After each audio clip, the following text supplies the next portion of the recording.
Youth Maharashtra, महाराष्ट्राचा बुलंद आवाज।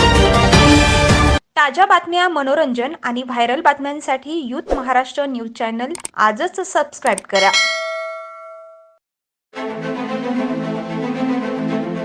राज्यातील जैन, बौद्ध, बारी, तेली, हिंदू खाटीक, लोणारी समाजाच्या सर्वांगीण विकासाच्या उद्देशाने देवाभाऊंच्या महायुती सरकारने एक महत्त्वाचा निर्णय घेतलाय। यानुसार जैन धर्मियांसाठी अल्पसंख्याक आर्थिक विकास महामंडळ स्थापन करण्यात येणार आहे।